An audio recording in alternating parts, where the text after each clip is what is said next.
oppressive heat, taking bumps, running drills, bouncing off the ring ropes until the skin under her right arm and across her back wore a red stripe.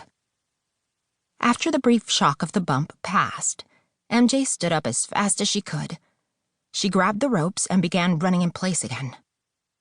"You need to be back on your feet faster than that," Mr. Arellano shouted at her from the floor. Even his yelling at her and the rest of the students all the time felt good. In fact, it was one of the things MJ enjoyed the most.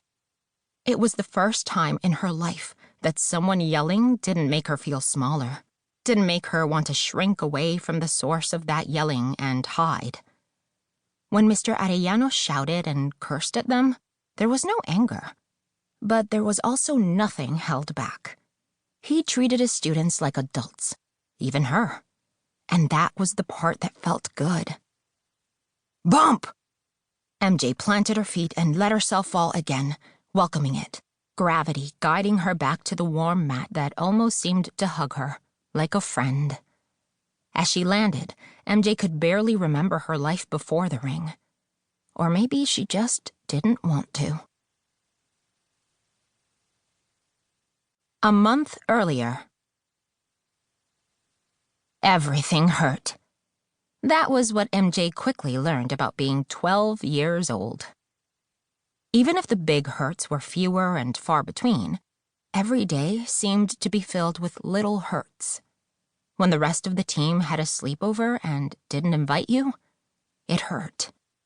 When they friended you on social media just to send you messages that kept you awake at night, it hurt.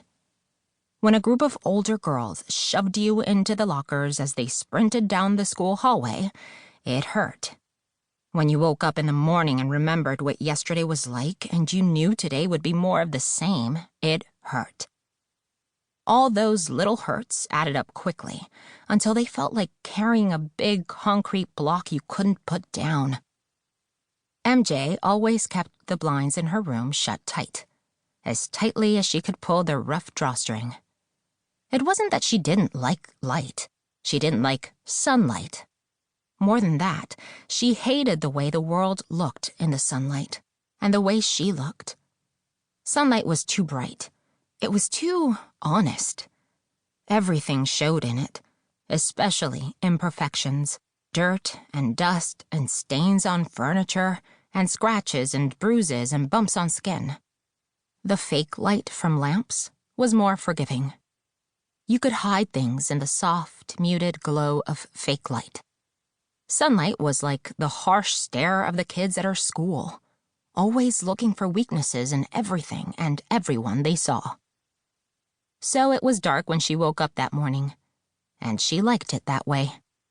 Her mother felt differently.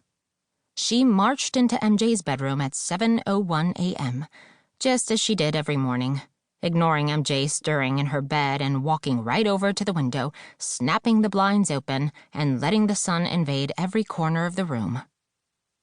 MJ's eyes only shut tighter. She turned away from the light, moaning and pulling her pillow around her head. "Mom, come on." "You keep it too dark in here. It's not healthy." "The sun gives you cancer, you know." "That's not funny, Maya." "It's true," she grumbled. "If you're late again, you're going to find out I'm scarier than cancer." MJ sat up in bed indignantly. "How is that okay, but what I said isn't?" "Because I'm the mom," her mother insisted. Still grumbling, MJ crawled out of bed and stumbled across the floor to her dresser. Pulling open the drawer, she fished out a pair of jeans and a baseball-style shirt that had MJ printed on the front. Her parents named her Maya Jocelyn. Bobby always called her MJ because it reminded him of the character from the Spider-Man comics he read as a kid. MJ didn't like the old comics much, but she loved her father. Eggs again. "You have to visit Papi this weekend," her mother reminded her for the third time since Monday. And for the third time since Monday, MJ pretended not to hear her. Instead,